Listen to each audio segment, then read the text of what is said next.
Evolutionary.org presents Evolutionary Hardcore Podcast with your co-hosts, Steve from the American Underground and Mobster from the UK Iron Den. Get ready for the most hardcore and underground info in the industry. And here we go. 10, 9, 8, 7, 6. Episode 186, Evolutionary.org Hardcore Podcast coming your way. Dennis Wolf, the big bad wolf. Steve Schmee, Yep. and the mobster joining me from across the pond in the British Isles. How's it going? Not bad at all, fella. I think in his time, he may have had amongst the widest shoulders, certainly at one point, super broad, super muscular. And I think he's probably the second or third Germanic origins bodybuilders that we've done in this podcast. Let's hit it. Yeah, so you got German roots. Dennis Wolf got German roots, proved himself to be one of the top bodybuilders of his era. We're going to get into all his competitions. One of the amazing things that I saw, not only did he get first place in some of the toughest competitions, but also the Mr. Olympia, routinely finishing top five consistently year after year, Yes. which that to me is very impressive. And as Mobster mentioned, also known for his small waist and large outer quad sweep. 5'11", 260 contest peak, 300 in the off season. He's a big guy. Don't want to run into him in a dark alley. We're going to talk about his life successes and steroid cycle in this podcast. So talk about his early life first. 1978, he was born. He was born in Tokmag, Kyrgyzstan. I apologize if I'm mispronouncing that. And Kyrgyzstan is way out there.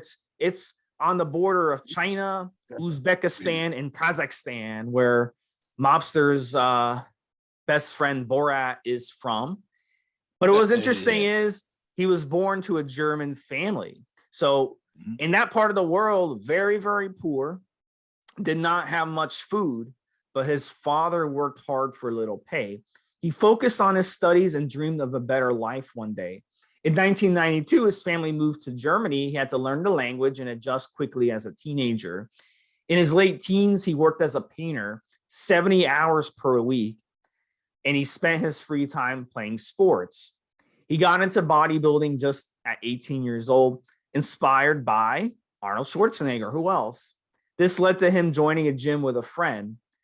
His friend gave up a few weeks while they were training, but Wolf was actually getting good results, so he fell in love with it. So that was, that's what happens. That's what happens for sure. So, Mobster, what are your thoughts so far? A quick comment is the hard background. Something Steve and I have addressed in a previous podcast or two. We said that there's very few seriously successful athletes that have come from an easy life type background or whatever else. I think, and again, this is just a guess, that the area of the country or the area of the world, that he came from, it was either oil or mineral wealth, Steve. So that would probably be the reason why his dad was grafting hard for a little pay. And the idea that he was working as many as 70 hours a week in his late teens, it sets the foundation for hard work. And it certainly sets the foundation for aspiring to a different kind of lifestyle as an athlete, whether that be soccer or whatever. You don't have, I'm trying to think, Steve, with the odd, very rare exception. I mean, even Arnold's dad was a police officer, so it would have been super hard. But for the most part, Arnold, for example, aspiring to leave the small town, go to the big cities, and then obviously the dream of being in America and succeeding there, it's aspirational. I like the fact that he was doing 70 hours a week. I don't know about you with your upbringing, Steve, but sometimes these things make you. They can either grind you down or they make you. And I think for Dennis, it's made him. There's something which we'll get into in terms of what else he's had to do to become a great professional bodybuilder. But this background, how formative is it? How tough is that background, Steve, to go from there and your dad grafting for no money and you doing 70 hours a week, even in your teens? That's crazy amount of work for a teenager. And then becoming a world-class bodybuilder, to come from that not poverty, but not much money, and serious hard work, proper physical labor, and then to become a world-class bodybuilder. That's quite a journey. Back to you, Steve. Let's talk about his early competitions. His first competition, he had a coach helping him. In 1999, he got second place in the heavyweight division at the NRW Newcomer Championships. Next year, he won the competition outright, and his mind was set to become a professional bodybuilder.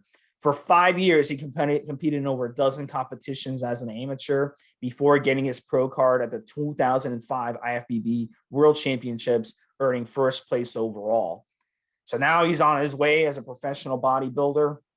He was very popular. His peak decade was the mid-2000s to mid-2010s, competed in 30 shows. He won several shows: 2007 Keystone Pro, 2011 Australian Pro, 2012 EVLS Prague Pro, 2014 Arnold Classic, which we discussed on the pre-show, and then 2014 EVLS Prague Pro again. Olympia finishes were impressive. He never won the Mr. Olympia, but boy, was he in there. He was in the mix year after year. 2006, 16th place. Then he jumped in 2007 to 5th place. 2008, 4th place. 2009, he had a fallback year, 16th place. 2010, back up to 5th place. Then 5th place in 2011, 6th place in 2012, 3rd place in 2013, 4th place in both 2014 and 2015. What a run for this guy. Incredible. Those 2 years are amazing, Steve. 13 and 14, those 2 years, 3rd place, and then the following year winning the Arnold. That makes you are the group of people that you're in is tiny, and it really is. That was his absolute peak, and it's undeniable at that time that you could say, oh, is he going to be that?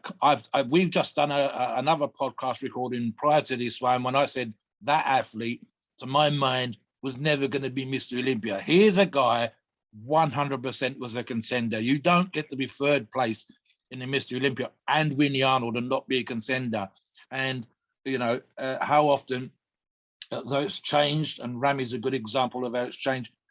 And bodybuilding is very fair in that particular regards. But a Germanic bodybuilder to be at that level, Arnold coming from Austria is Germanic, if not German. It's kind of cool, Steve. And again, as I say, the background and everything else. So that's a hell of a journey. And certainly, I'll do look here from 2007 to 2015 with a couple of odd places. He's in contention the whole damn time. He's in the top 5, top 6 every single year. His lowest places, apart from those 16th, is 6th. And everything else is 4th place, 5th place the whole time. He's in that lineup. And that is a pretty good place to be. Recently, we've seen guys kind of drop in and drop out of that lineup. 7 years here, he's in the lineup, with 1 year that he wasn't. So 6 out of those 7 years, he's there. He's in the final 10. He's in the final 6. That's amazing. That's world class. Absolutely tiny number of people that are as good as that. Let's get back to the rest of it, Stu. Yeah, let's get back to it. So he had some ups and downs. He came close to winning Mr. Olympia. 2016, that dream came to an end. He was going under the knife due to spinal surgery. We talked about this on the pre-show. I'm going to bring you in, Mobster, because you know a lot about this. His doctor said he had a nagging injury that kept getting worse due to his years of hardcore training. And to correct it, the last option was surgery. After he took a full year off and then started prepping for the Arnold Classic in 2018, he placed a very disappointing 12th place. So obviously this was the end of the bodybuilding career. And he blames a poor prep for his bad showing and said he only did it for his fans. So the spine guys, once the spine starts going, the party's over. Obviously your spine is very important in weight training. I've had several herniated discs. If you've been weight training, doing heavy weights for years, you're going to have herniated discs. That's just part of the game. Your disc can only take so much. So the doctor told me, I went to a really good doctor. He told me that basically my discs and my spine are about 12 years older than my age. So I wasn't in a severe situation where I had to get surgery, but I was in a situation enough where, look, I had to back off.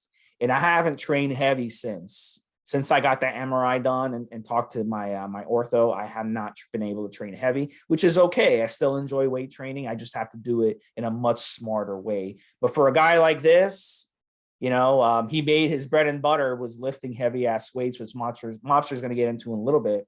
But for him to have to quit on that, it's got to be absolutely heartbreaking. But he accomplished a lot, so he can't really be that upset. I'll talk about three things here, Steve. Firstly, let's talk about Dennis himself. So I seem to recall something which I'll add as well, and I made some show notes as always. He had 4 herniated discs. You can find the list online, guys. I won't go out with the actual particular details, but it's out there, very easy. But 4, the upper part of the between the shoulder blades up to the base of the skull, 4 discs in that area. That's kind of fucked up.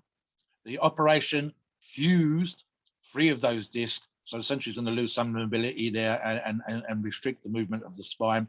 He said one of the comments that Dennis himself made in regards to this in an interview said that he thinks that the sheer amount of mass, and I'm thinking it was somewhere around the 300-pound mark at one point, because he's relatively tall, Steve. He said was holding him together. The sheer mass of muscle, big strong muscles, pulling on other parts of the body, etc., anchoring and pushing into the spine, and the upper part of the neck there was what was holding him together. And sometimes, and I said this to Steve in the pre-show, and this goes more for other athletes, where we don't realize sometimes the impact we're having on our bodies until we have a break. And what I mean by that is if you go away on holiday, you have a 2-week vacation, and you go out with all intentions of keeping the gym going, but you end up, you know what, I need to spend time with the wife, the kids, I'm going to go in the swimming pool, I'm going to chill out, I'm going to sunbathe. And you find stuff aching, Steve, sometimes for a week. Sore joints, sore muscles and stuff like that, which you hadn't really noticed because you was being physically active. You was in the gym, you was hitting it, the endorphins are there. So that's one part. The second part is the wear and tear. Like you say, I've had issues with my back. And I've mentioned this in previous podcasts and online. We'll talk about 2016, literally wear and tear, which we just discussed in the previous podcast as well, what they call the physical age versus chronological age. I couldn't think of that word before. But essentially, it's the difference between the age of your body. So, for example, do you have the bone structure or the wear and tear of a 90-year-old, where chronologically, the time you've been alive might only be 60. And so all athletes, and it's not just bodybuilders and weightlifters and strongmen, but all athletes, if you are a world-class athlete, the percentage of people that do what you do is tiny. It is. If I've got world records, which I have, it means there's no one else done what I've done. Therefore, the risk factor for an injury, for wear and tear, is that much higher because I'm pushing myself to a place that no one else has been. It's as simple as that. And Dennis, as a world-class bodybuilder, will be training and putting wear and tear on his body that only, as we can see here, in terms of the Arnold Classic, there's only, I think, like 8 or 9 winners ever of the Arnold Classic, because you've got some that have won multiple titles. In terms of his placing in the Mr. Olympia, 3rd place. As I said on a previous show, 1,000 pro bodybuilders, I think is about right for the number of active people with pro cards. So he would have been 1 in 1,000, and certainly 3rd on the planet, as we've said in other shows when we talk about those kind of places. You are putting wear and tear on your body, Steve. So there's that particular issue. And then, of course, having to have these operations. I think the thing that stuck in my mind, and I didn't see it when I was doing the pre-show research yesterday and a couple of days ago, but I seem to recall him having something like an abscess, and that abscess required looking at, and that's when they realized that just how herniated the discs were. So he had some sort of minor infection or something like that. They've gone off to check him out. He's had a scan, he's had a checkup, and they've discovered just how fucked up he is. And obviously what you've seen here again, coming back to competition, blaming a brawl prep. I think the reality is he's had his neck fused, he's put that wear and tear on his body, and you're never the same again. And even again, I do this every time we do a podcast. To use myself as an example, there would be a time when I would have been at my optimal levels of strength as an all-round measure. And arguably, for me, I'm trying to think now, Steve. I'm probably going to say, I mean, I think I started lifting around 2000 in terms of thinking about competition. 2003, 2004 started to get good. Ended up doing exhibitions, competing on the Arnold stage and the Mighty Mitts and other stuff. And that was around 2010. I think I competed a few more times after that. I did really well 2012, 2013. And then after that, I have certain things that I'm very, very good at, but I'm no longer that well-rounded, kick your ass no matter what the lift is in the competition in the niche that I was lifting in. And that's just something that happens. If you have an operation like Dennis and you had your neck fused and you might have had that abscess that I think I recall, then it's going to be really, really, really different. You'd have to be kind of superhuman to come back from that, Steve, and still be as world-class as you was before. So he talks about coming back for his fans. If I remember rightly, he looked like he'd lost 20 or 30 pounds. He wasn't that super broad-shouldered, crazy quad, close to 300 pounds bodybuilder. I think he come back, 30 or 40 pounds less, Steve. And it is really difficult. You talked about pro football players in the States with knee injuries and whatever else. And it's a rare athlete that can come back from some crazy injury like that and become world-class or a contender for being, the champion, national champion or world champion. Is very, very small amount of people that are like that. And you can have the best genetics in the world. And Dennis certainly had those kind of genetics. It's really, really difficult to come back. It's a major operation. Your mobility is never going to be the same as it once was. And the idea that perhaps you could come back from that and be a contender for top place in the Olympia, it's unlikely. And that's a shame because he was a very, very good bodybuilder in his time. Yeah, back to you, Steve. Yeah, and there is no Superman when it comes to this. Unfortunately, your disc, the substance that's in the disc, it's like a jelly substance in between, right? So you have, you got each disc is made up. On the outside, it's tough. It's a very tough. The outer layer is fibrous, but inside it's a jelly-like inner layer. So once that jelly starts wearing off, and it's kind of like taking an ice cream sandwich. You have the wafer on each side in the middle. You get the ice cream in the middle, and you smash it together. And once that gets worn out, once again, there is no coming back. There is no Superman. You can inject yourself with as much cortisone as you want into the disc and dull the pain all you want, but it's not going to heal it. So unfortunately, the more you do it, the worse it's going to get. To the point where surgery becomes the only option, and it's really, really, it really sucks. But that's part of weight training. Our bodies are not robots. We're not made of steel. We're not made of iron. We're made of very fibrous things. You take you get a fish, right? You catch a fish with teeth, and you stick your hand inside the fish mouth, and the fish bites your hand. You're gonna have a lot of damage to your hand. But you take a piece of steel and you put it in the fish's mouth, and the fish bites it, it's not gonna have any problems. So I mean, we're just very, very, very, very sensitive creatures. So when you weight train years and years, you got gravity working against you, the weight training, you're just compressing the disc over and over and over. This is what happens. So really, at the end of the day, the only thing you could do, guys, is be smart with your training. You need to learn what deloading is. You need to take breaks from the gym. You need to do yoga. You need to increase your flexibility, increase your mobility. That's your only hope. That's your only hope if you're going to last in this. And you guys who are in your teens and 20s, you're probably like, Steve, you don't know what you're talking about. I'm fine. Well, what happens is over time, you'll see exactly what I'm talking about. So it's better to try protecting yourself at a young age and do the proper maintenance. It's just like having a car. You do the proper maintenance on your car is going to last longer. You don't do the proper maintenance. You wait till you start having problems, and then it's going to cost you a lot more money in the long run. So let me get into social. You want to touch on that, Mobster, and I'll get into social media. I'm just going to jump in here very quickly, Steve. Something that you just said that sticks in my mind. I think I talk about in my training log on the forums doing power squat machine, and they're doing crazy numbers, 490 kilos, my power squat machine. So it's very, very close to 1,100 pounds. And at the beginning, having warmed up with, I think, 150, then 300 kilos. The next one is 450, 490 kilos as it was yesterday. And I can kind of stand tall at the beginning. But when I'm tired at the end, it's that much more difficult to pull the levers back in and put the safeties back on, come out, because essentially that amount of weight has compressed me, it's pushed me down. I'm 6'3", but I bet I go off that machine 6'2.5".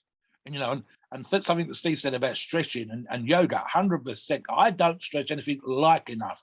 And I still try to do a little bit now and again. And I have days where I think, no, you're going to spend 15 minutes a day, you're going to do half an hour stretching or whatever else. 100% is close. And again, I've said it already, guys. You don't get to be a world-class athlete, and it doesn't matter what sport. It could be table tennis, it could be soccer, it could be pro ball, it could be basketball, it could be throwing a frigging dart. Never mind bodybuilding or whatever else. You do not get to be a world-class, highly ranked athlete in any of those kind of disciplines, even ballet or whatever. There will be an element of wear and tear.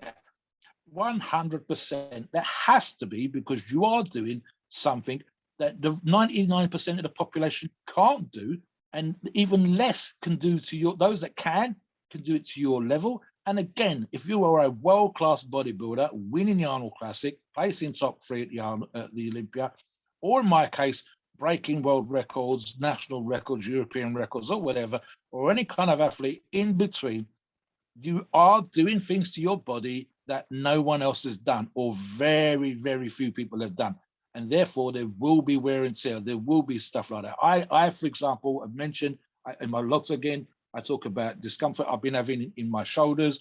That's probably a combination of wear and tear, ligaments adhering when they shouldn't adhere. And in fact, Steve mentioned cortisone. I'm going to be sorting something like that very soon for my shoulder to see if I can free up there. I can't get my right arm above my head. I couldn't wave at you in the normal way with my right arm. Then it goes up to a certain position. I have tendonitis in my right elbow, and that's from throwing around those crazy hammer curls that I mentioned in my training log and doing the pressing that I've been doing for years and years. And I've had issues with my disc, as I mentioned before, and again on my log, 2016, spending 16 weeks out of the gym, no training except for grippers, literally laying on the floor on a folded duvet for 8 weeks, and then laying in bed for 8 weeks. I had to do stuff around the house. I had to crawl around the house, sweat dripping, just to do things around the house as I live on my own. My girlfriend's not over, and doing stuff like that. And that came from the gym. It came from the wear and tear. It came from pushing my body to that level and being a British champion and a European champion. It came from doing that stuff. And it's nothing, what I'm talking about is uncommon. All the guys that I know that are crazy, crazy strong, and I'm fortunate because of making a name for myself in what I did, that I know some super, super, super strong people, and they've all had injury. Bicep tears are not uncommon in strongman. Quad tears, we know that happen to bodybuilders. One of my buddies has had a bicep tear. He's had issues with his Achilles tendon. That was in a strongman event again. You just recently had Canadian strength athlete who tore both quads of the squat event, World's Strongest Man, or event just recently, tore both quads on a squat event. Caron, I believe his name is. So yeah, you are doing stuff. That was £700 for reps. So I think, actually, I tell a lie, that particular competition was a max squat, and he got up to 900 something pounds, Steve. So yeah, the stuff that we do in order to be the best athlete we possibly can is not necessarily healthy. And Dennis is a very good example, or bad example, depending on the point of view, that stuff out there. So again, guys, this is a sort of advice that we like to give when we talk about getting you checked out for your bloods, and when it's allowing deloading. A good example, and this is something that occurred to me, Steve, for myself. So when I try to peak in terms of my physical strength for certain lifts twice a year, so roughly every 6 months. Typically, towards the end of that time was when I might use some sort of a performance-enhancing drug. And a good marker in the sand for me is to build up to the point where once a year I can bench press 170 kilograms. And at the age of 57, I'm quite happy to do that. When I'm not on cycle, I deload. I restart the program. I'll do a lot more volume and a lot less weights. When I came back from the injury, I was back at 60% deliberately so. And I will take a lot of, if I'm doing 170 kilo bench press on, then off, I can do a touch and go 150, but I might not go much past 140. And I'll spend the next 6 months going back up very slowly to those big numbers again. And that's quite simply because in the old days, I didn't do that kind of stuff. And I would train, come off cycle and try to do the same ways. Well, that's just ridiculous. It's not possible, guys. You can't do a performance enhanced cycle and then come off and still be the same level as performance enhanced. That's not kind of how it works. And it's a head fuck. And so it's both good for your mental thing that you go, well, I'm okay with losing some of my strength because I've deliberately detrained. I've deliberately changed stuff up. I'm not trying to do 170 on the bench. I might do something else. I might use a bench machine. I might do something else completely, or dumbbells. That's the kind of stuff that you guys could do. And then again, a few months down the road, you can start training to hit back those peak levels. And especially when you're younger, surpass them to get to the point where you see just how much you could do. It makes sense, guys. And it's quite simple because we learn very quickly from competing, from doing this stuff to a high level, that you can't have your foot flat to the floor constantly. And last analogy, which I've heard people talking about, is a good example. It says you've got a Ferrari and you go out and there's a line on a tacho, that's the red line, and that's where the engine's screaming. Sometimes with Ferraris, that's the sweet spot, that's the noise. But if you go past the red line, you're in the 7,000 and you've gone into the 8,000 and 9,000 RPM. Now park it on your drive, put the key in ignition and rev it up to 9,000 RPM and keep it there for 15 or 20 minutes. And now do that every day and imagine just how fucked your engine is. But we try sometimes to do that with our bodies. Can't be done. If you keep doing it every day with your Ferrari, you're going to need the engine replaced. You're going to need the gears replaced. That's kind of what we try to do sometimes with these sports. We try to be uber all the fucking time when we can't. And eventually, like Dennis, you end up with issues of pushing, and 480 disc and recurring on operation. And trust me, when it gets to that point, it's very rare to see you come back from there. So take our advice, listen to Dennis's story of a world-class athlete, what happened to him, and learn from it, guys. Pay attention. Don't rev that engine so hard. Take some time out every so often. I understand not wanting to, but this is one of those things you've got to. It's the same when it comes to performance enhancing drugs.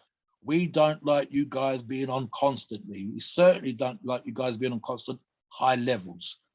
And what you can get away with younger, you absolutely cannot get away with when you're older.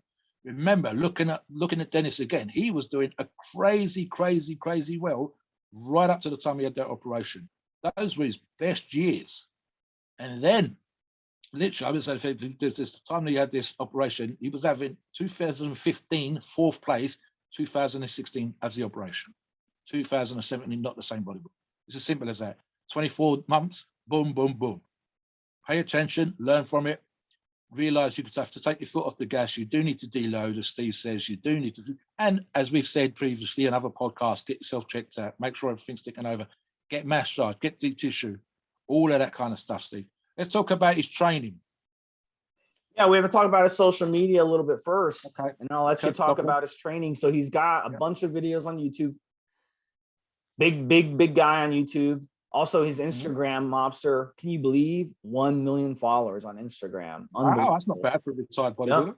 So he has several industry brands, Gym 80, Chic Sports or Chic Sports, and NP Nutrition.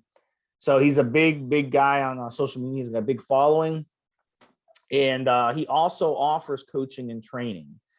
So yeah, just don't. I hope he's not coaching people to overtrain and fuck up their disc the way he did. That's just the one thing. So I can't talk though. I'd be a hypocrite because I fucked up my you and me both, buddy. So but no one told me back then. You know what people would tell me that I would train with? Oh, just push through it. Just push through it. No, just push it. It's easy to say that when it's not your body. Yeah. So at the end of the day, there is no push through it. You've got to it's okay to take a break. It's okay. But we've talked about that enough. Let's get into his training, Mobster. How did this guy train to get to this level? Obviously, he had to have been training like a maniac. Right. So around the time that he was at his best, as you say in the article, Steve, and I'll specifically pick a workout in a second, he would have been doing what is or for many of us a higher level volume for his training, and talks about various sources tell us that it wasn't at all uncommon for him to doing 30 sets of workout. And again, I think I probably average 12. We've got a couple of other guys that do the logs online, and they're doing like 9, 10, 11 exercises and 2-3 sets of time. So that's 30, 40 sets. That is a lot of volume. Now, if you are doing a lot of volume, you can't be doing a lot of weight. Although back in the day, at certain times of his career, Dennis has moved some decent poundage. Not world class. We're not talking about 800-pound squats here, guys, but some decent weights for the volume he's doing. And it again, following a 4 and 5 day split, alternating muscle groups, and doing typically sometimes 2 training sessions or 2 body parts a session, should I say? In terms of I'll pick one workout because he was famous for that width that I've mentioned earlier on, shoulders. And I watched a video for this. He talks the viewer through his workout in doing dumbbell shoulder press. I think he sometimes was switching it up with machines. One arm cable side laterals or side raises. Both of those would be 3 to 4 sets. Partial bent over rear delt raise. So not completely bent over at the waist here, guys. It's kind of a 45-degree thing. And then when you see him doing it, there's a little bit of the side as well as the rear delt engaged in the exercise. I didn't notice that specifically. And then using a rear delt machine, which is a much more isolation type movement. It's similar to a pec deck, except you're facing into the pad instead of facing outwards. They have longer levers off to the side. Some of you guys will have these machines in your gyms.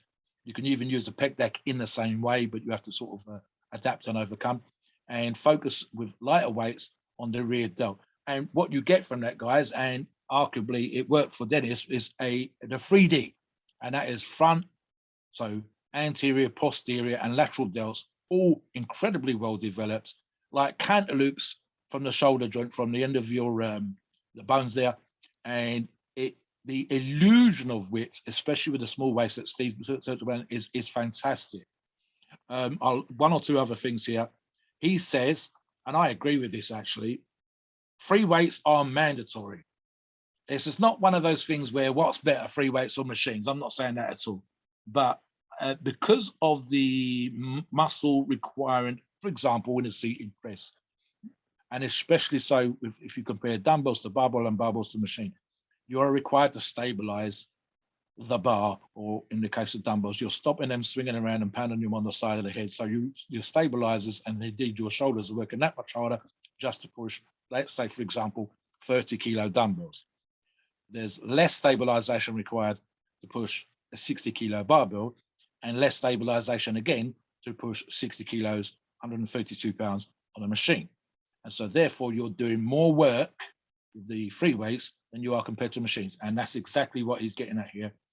He talks about the quality of workouts.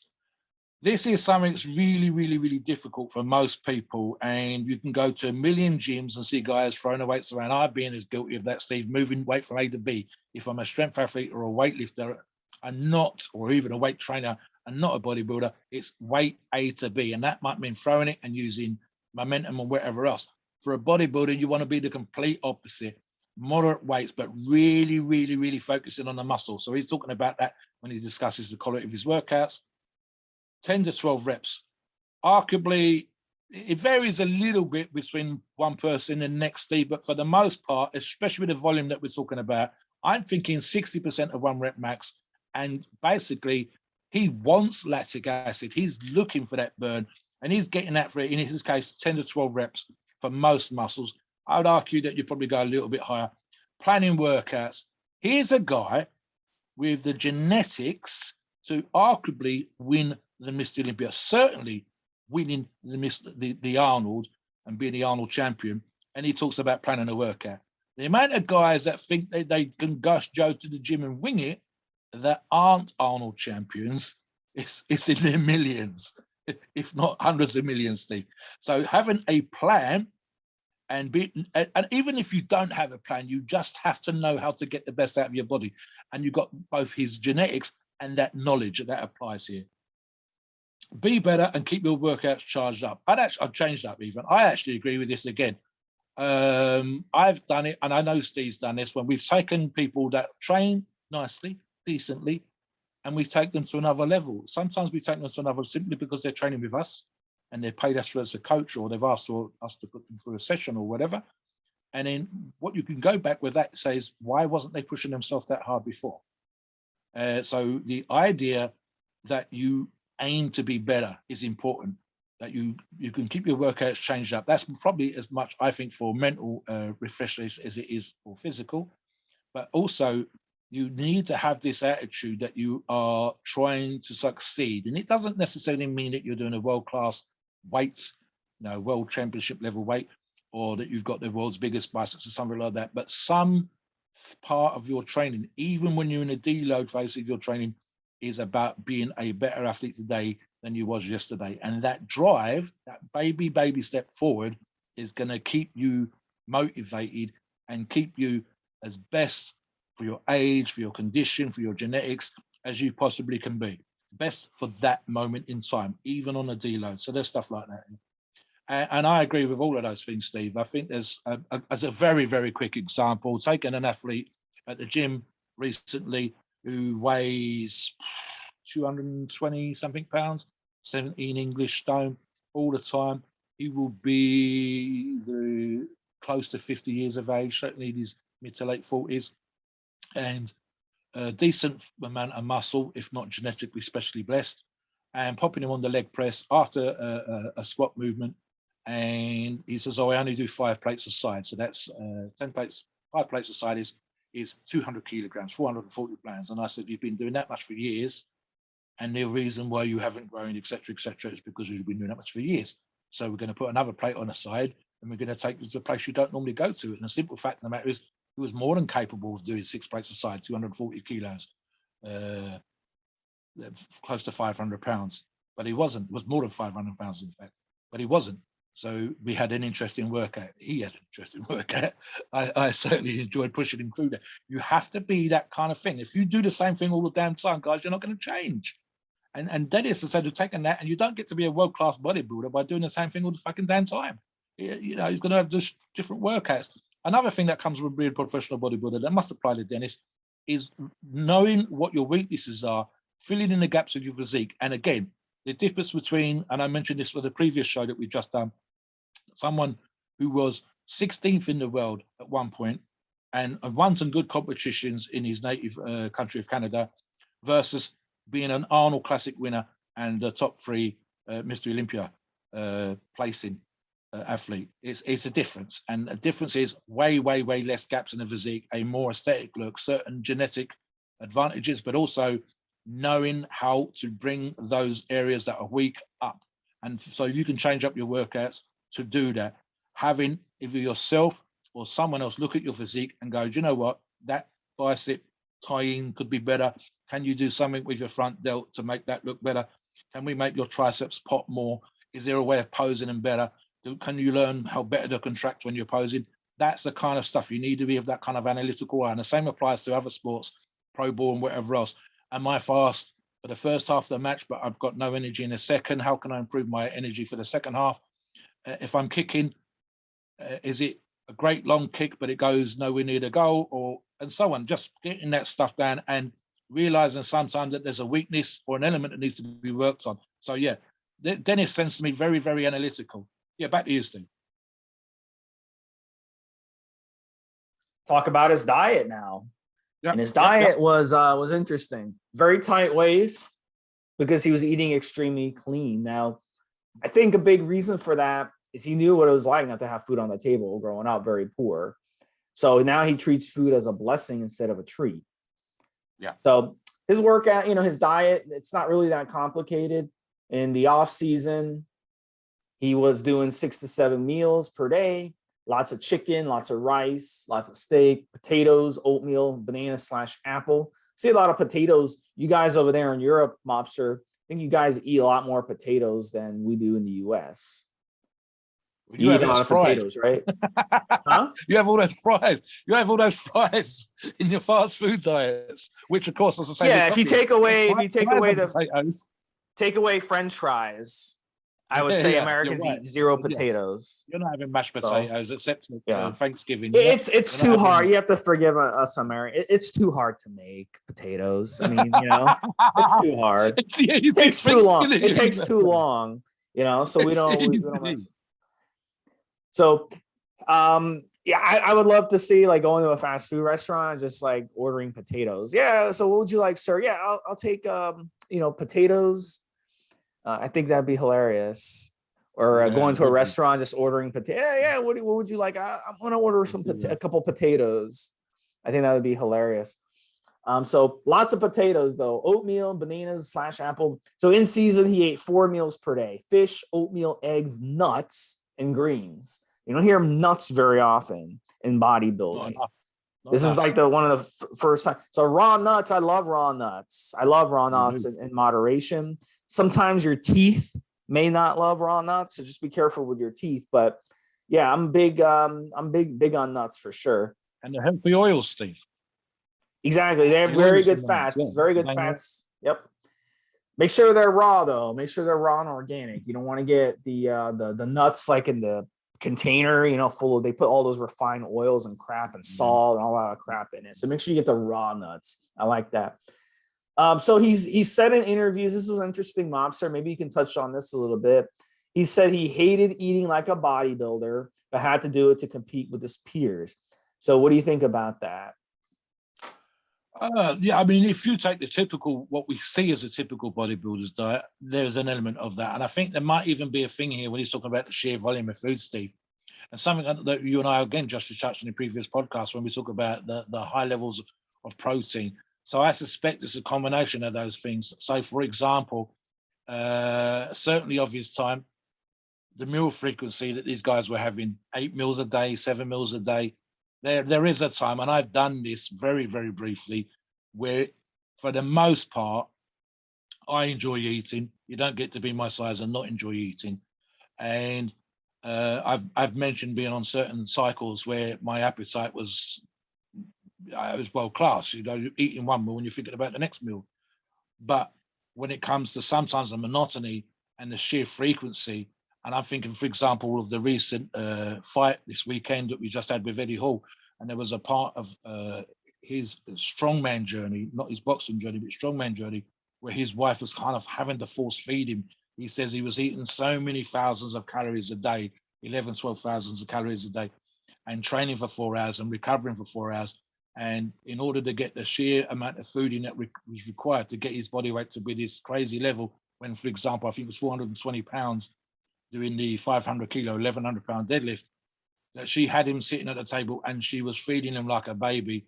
And he says, I was almost in tears eating this food, but I knew that I had to get my wife, Alex, to help me eat it. Now, you'd imagine somehow that the bodybuilding diet, which can be in and of itself kind of super crazy healthy if you do it right, there is sometimes a part of that, especially when you're dieting for a competition, when your energy levels are all over the place and you're sitting there and you're looking down at your rice and your chicken or your rice and fish and you go, I guess I better eat this if I want to be the best. I better eat this if I want to be the champion. But my fucking God, I can't face meal number 8. I thought I could. I was kind of looking forward to it, but now I'm sitting there. Number 7's still not gone down properly, and I've got to force, even if it's only 500 calories, meal number 8 in, and it's the same fucking food I had 3 hours ago. It's the same fucking food I had 2 hours ago. Yeah, Steve, there are times when it is not a joy. This is not cordon bleu, guys. This is not super duper. You can spice things up. I've talked about that. You can vary a little bit, but ultimately it becomes a job and it's a necessity. And then the pleasure's gone. So I reckon that's what he's getting at here, Steve, when the pleasure goes out of it and it becomes a job of work, something like putting fuel into a car. You just got to fucking do it. You're not eating for enjoyment. You're eating literally for function. And when that happens, sometimes it's a drag. It's why guys go crazy after a competition and go and hit the pizza places, have cola and ice cream and do that kind of stuff and blow up like idiots. And especially, there's even an argument, Steve, for this stuff when it comes to dieting for bodybuilders. and I think Dorian's talked about this, where almost, if you want to be the best, you have to do this. You have to do it.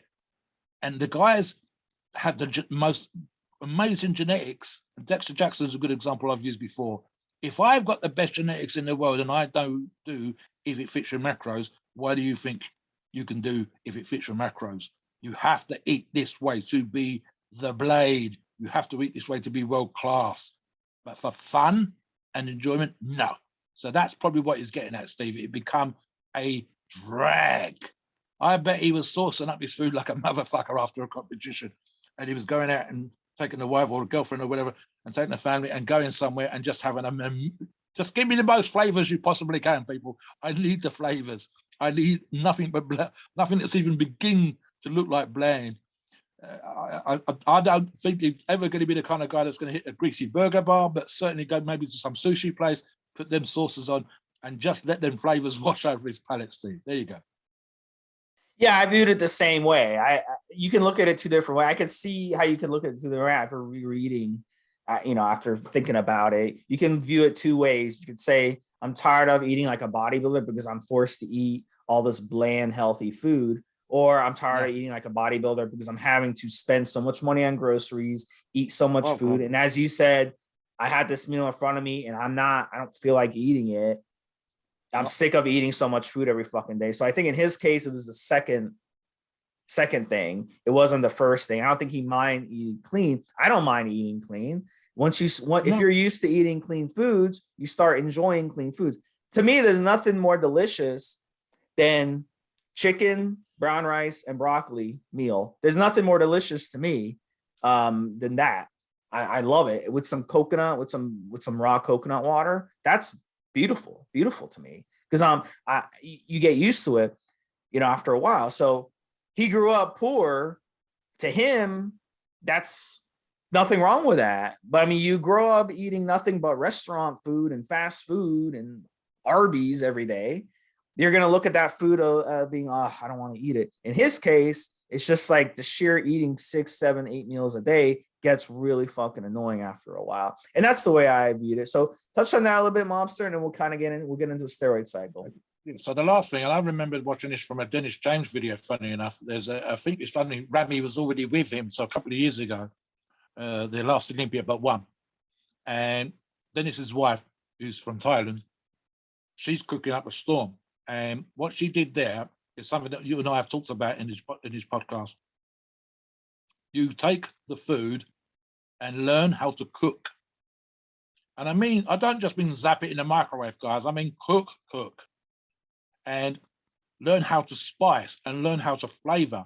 And as a good example, in that video that I'm talking about, I think he refers to his wife being able to come up with sauces and seasonings and using a mortar and pestle to grind up the herbs and the salts and whatever else they're putting in there in such a way as to have low sodium sauces, low sodium seasonings, taking some of the Thai herbs and seasonings from that country and from other countries and mixing them up and making your own way of producing. For example, I think you and I have talked about this before. You can have a plain good old-fashioned baked in the oven chicken breast. But that's okay very briefly, and then it gets super tedious real quick. And if that's your diet, then you can have chicken seasoning. You can now find stuff that's low sodium chicken seasoning. You could add a curry powder to it. So it's the same damn chicken breast as it was before, same amount of moisture, same amount of protein, etc., but you've added a spice. So now you're giving your palate something to work with. You could have a lemon chicken, and that was literally squirt a lemon on it and do the salt and all that kind of stuff. You can have skin on, skin off, and you can cook up a storm. You could have it as a stir fry, but you could use a healthy oil and stuff like that. So learning how to cook, learning how to vary it, and yet at the same time, you're still only having those 3 or 4 ingredients that you mentioned, Steve. So it might be some sort of bamboo shoots and a chicken and a sauce that you've made yourself. And it sounds like a pain in the ass, guys, but for example, the sauces and the seasonings, you can make up quite large batches with not that many ingredients, pot them up, stick them in the freezer, stick them into a container, get them out and spoon them over that. And then you could do the chicken breast thing, the tip I've given before, which is take 24, 30 chicken breast, put them on a huge tray in the oven, and section them off. This one's flavored this way, this one's flavored this way, this one's flavored this way, this one's flavored this way. At the same time, you've got one of those rice cookers, and you could do the same again. You could cook 4 different batches of rice, one with a chicken stock, one with a beef stock, one with a vegetable stock, one with something else. And now you've got 4 different kinds of rice and 4 different flavors of chicken. And that's just using chicken and rice. That's just that single example. So there are ways and means around it. It doesn't have to be like a prisoner in some sort of death camp eating gruel. It can be made interesting. Yeah, the only problem you're going to have, of course, is you're going to be tired from the gym, you're going to be depleted, and this kind of stuff might all be a giant pain in the ass. And there are some guys that kind of almost want to make that sacrifice, which is what I was getting at earlier. Almost want to say, if no one else is doing what I'm doing, this is the reason why I'm going to win and they're not. So there's an element of that, but it doesn't need to be like that. And most of you listeners are not going to be competing.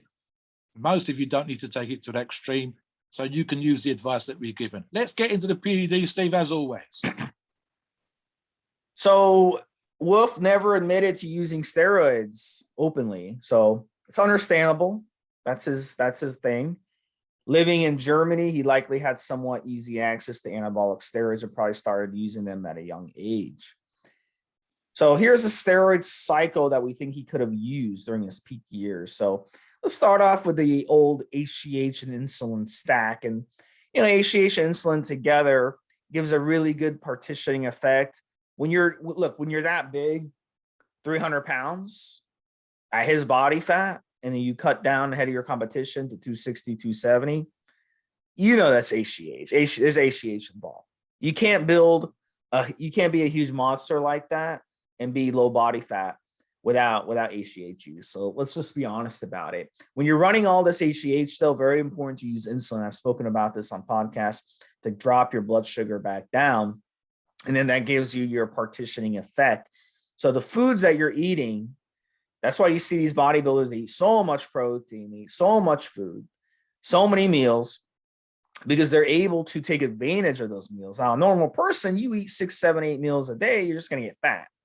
It's not going to benefit you. You're just going to get fat. You're just going to tear up your stomach, which bodybuilders are doing anyway. But in their case, they're able to partition that food and make that food work in their body to their advantage. So 15 to 25 IUs of HGH and 10 to 12 IUs of insulin per day total is not that unthinkable for a guy at this level. Not for them.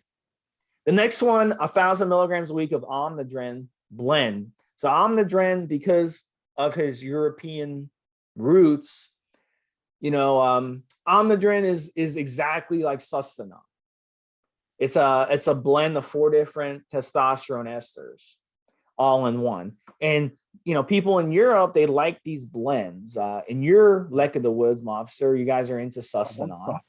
And then in Europe, especially Central and East Europe, they're into Omnidren. And used to be a little different. The formula used to be a little different between Omnidren and Sustanon, but today they're both the same exact thing. They just call it Omnidren. It's just the brand name. So in this case, I'd say 1,000 milligrams a week of Omnidren, and then 1,200 milligrams a week of Trenbolone and Enanthate long esters, and then the 1,000 milligrams a week of Decadurabolin. So a guy at his size, I think that's a good stack. You got the Omnidren, you got the Tren, you got the Deca. And then, of course, you're going to throw in the 1,200 milligrams a week of the Masteron. And I think this is a reasonable cycle for him. It comes out to about 4,400 milligrams a week of injectables. And I think this is likely what these guys are messing around with, especially in those years. And it worked. It worked incredibly well to build him a huge physique. And he was able to manipulate his body to have a tight waist, huge shoulders, huge quads, and this got him top 4, top 3 Mr. Olympia. A cycle like this. So what else do you think he was messing around with? I think that, as you say, Steve, looking at this cycle, I don't think necessarily this is too far away from what an athlete of his ability would have been using.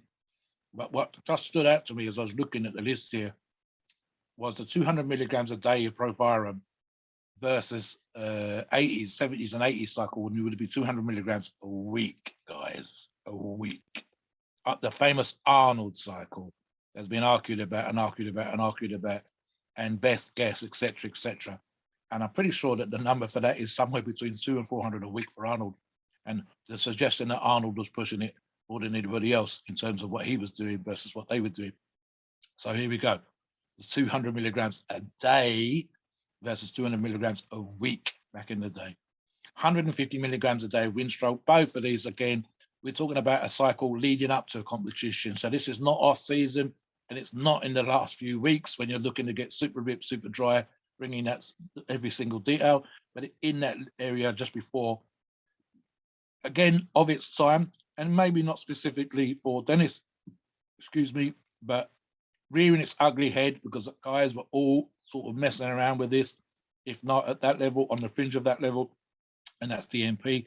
And of course, and we know that because of the tests that were taking place around that time, we know who was getting caught at diuretics. Now, not on this list, Steve, and probably more because they've come into their own in the last few years. If Dennis was still competing now, I would add some peptides to this list. Now, of course, these are growth hormone derivatives. That's where they've kind of all come from. Now, whether these would be useful in the wear and tear that he'd managed to put on his body or not, Steve, I don't know. But certainly in terms of training and issue recovery and so on and so forth, I would throw in at least TB 500 or BPC 156 or 157, whichever it is.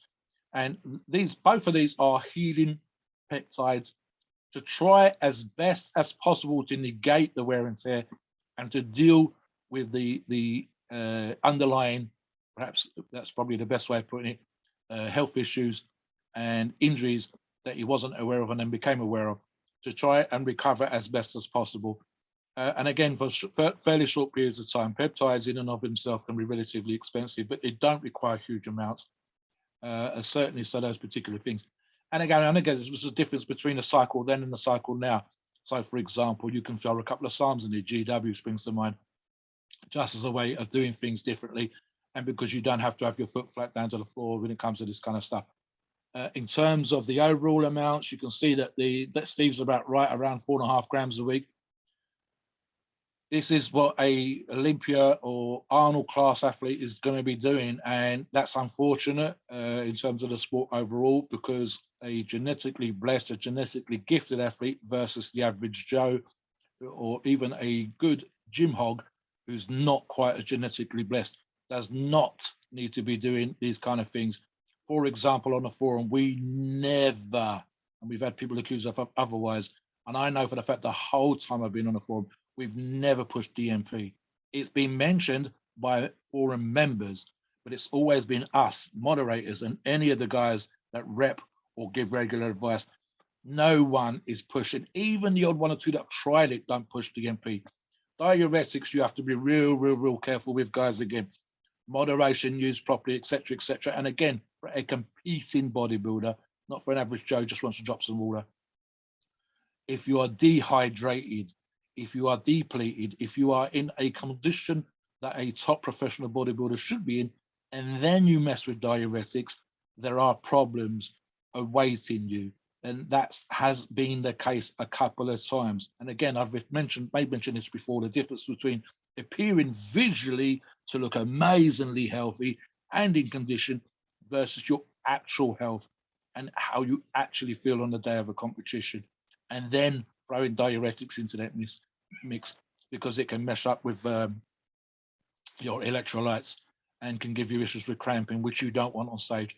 It can leave you tired, which you don't want on stage. And all the kind of stuff that comes with being a top professional bodybuilder and needing to be in that place where very few need to go. And there we can see these kind of things. 4.5 grams a week is not something we'd ever, not even for an intermediate bodybuilder, and certainly not for a guy that just goes to the gym to look good.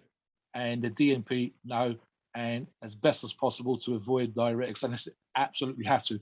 I can think of one or two examples, Steve, when we've got a couple of guys that come on the forums, a couple of ladies as well, where they're doing, they model and they're in reasonable condition already. And even then we've pushed more the natural diuretics like dandelion root and a couple of other things on them as a way, and manipulation of a few days out before, say, a modeling shoot, versus them using drug levels or pro level bodybuilder levels of diuretics, etc., to drop water and look especially good. I mean, crying out loud, guys, you're talking about this male models. Unless your abs are exposed, unless it's your physique that's on display, these things are very, very rarely necessary. And as after time, these people are really talking about what they feel they look like versus what they actually look like. You don't get to be working as a model if you don't look good already. You'd have to be seriously out of shape, and then what the hell are you doing being a model and letting that happen to you? So you've got all of that kind of stuff going on there. Ultimately, I'm going to say about this, Steve, for my final thoughts, and then let you do the same. The background that Dennis has come from, the appreciation it gave him for the lifestyle, and something else I mentioned in the pre-show, and this is more a professional athlete thing as well, and I'll go back to the other thing very quickly. Comes from a German-speaking neck of the woods. There are early DVD/VHS videos online now of him talking just in German, and end up moving, and as I believe he does now, living in Las Vegas, becoming a world-class bodybuilder, which requires a certain level of intelligence, despite the fact you might think otherwise sometimes. If it's just knowledge of nutrition, if it's knowledge of PDs, if it's knowledge of training, and specifically because we know that he coaches now. Traveling around the world, talking to fans, talking to magazine reporters, getting interviewed online, as people do now, of course, doing the social media, requires a level of being able to speak English that it never required when he was in his early part of the sport. And so I made a point in the pre-show of saying, I find it interesting how often a foreign language speaking athlete ends up speaking very, very good English out of necessity of commercial purposes and social media and so on and so forth. They may never lose the accent, and there may be the odd word they trip over, but they speak a darn sight better fucking English than I speak German or Syrian or wherever they've come from. Trust me on that one. So that's a part of being a professional bodybuilder. And having the background that he come from sounds to me kind of tough.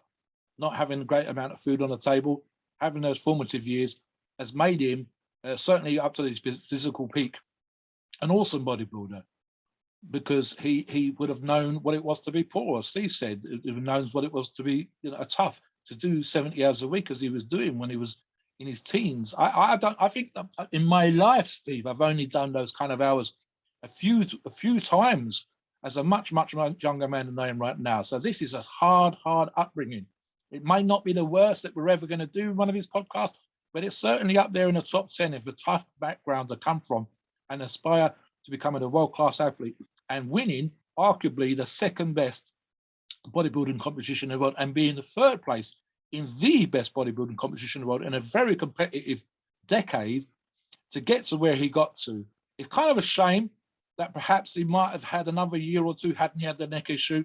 So yeah, I think all things being considered, Steve, Dennis Wolf is a great bodybuilder. We can learn a great deal from him and is be admired for the journey that he's had from where he started from to where he got to at his absolute best. What do you think before I do the disclaimer? Yeah, I'm very impressed with his showings in these competitions more than anything. I'd rather be more impressed with that than someone who got first place at Mr. Olympia and then Easy. 10th place, 15th place, 17th place, etc. So it's more impressive to me just to be consistent top 5 year after year after year. So that's what was impressive. And he won 5 really tough competitions. So to my mind, he should go down as one of the greatest bodybuilders of his time for sure. So Definitely. Yep. Take us into the disclaimer. It was a great show. Great. So as always, guys, please note we are not doctors, and the opinions that we offer in this podcast are ours and ours alone. It's our view and based on our experience and views on the topic. Our podcasts are for informational purposes and entertainment only. The freedom of speech and the First Amendment applies.